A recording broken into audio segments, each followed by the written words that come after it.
Eh bien, bonjour à toutes. Ce troisième paragraphe de ce sixième paragraphe de ce cours donc sur les études de fonction, sur le retour donc de ce cours sur les études de fonction, va nous amener donc maintenant à une autre famille de fonctions qui sont hyper connues, qui sont les fonctions du second degré, dont les courbes sont des paraboles.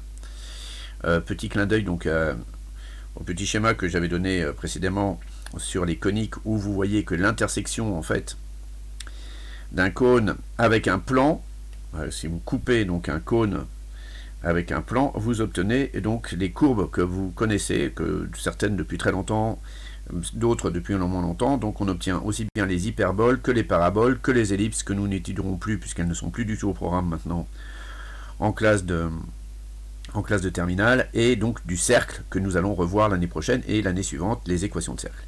Donc pour l'instant, nous sommes donc dans l'étude de cette deuxième très très grande famille, qui sont donc les fonctions du second degré, qui admettent évidemment une courbe représentative qui est une parabole.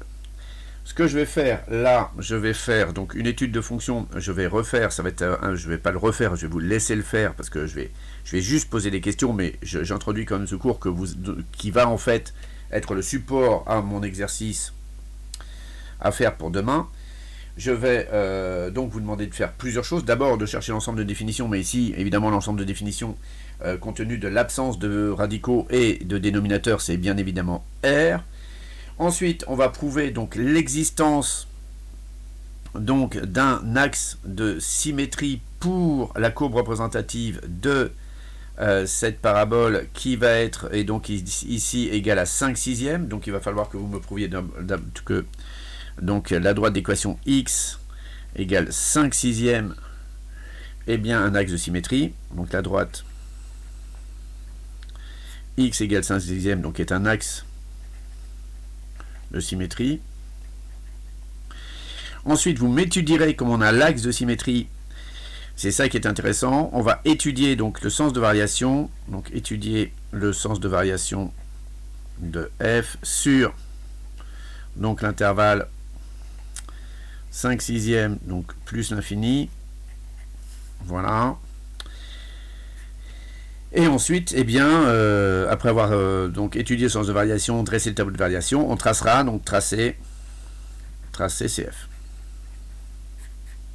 Voilà. Donc voilà l'idée du travail que je veux que vous fassiez et qui va faire donc qui va être le support de ce début de cours. Et après, nous ferons exactement comme ce que nous avons fait sur les hyperboles et donc sur les fonctions homographiques dont les courbes représentatives sont les hyperboles. Eh bien, on fera le même travail, aussi dense, et on verra encore une fois qu'il y aura trois façons en fait d'étudier donc une fonction de ce type-là.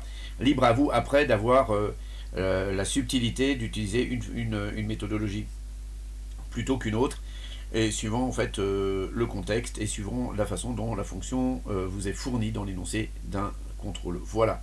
Donc ce cours est en fait le travail à faire pour demain, ce début de cours, comme on avait fait la dernière fois. Vous me prouvez ces trois choses et on se retrouve donc demain pour la correction de cet exercice. Voilà. Bon courage à vous, et puis surtout, hein, vous prenez soin de vous, bien sûr.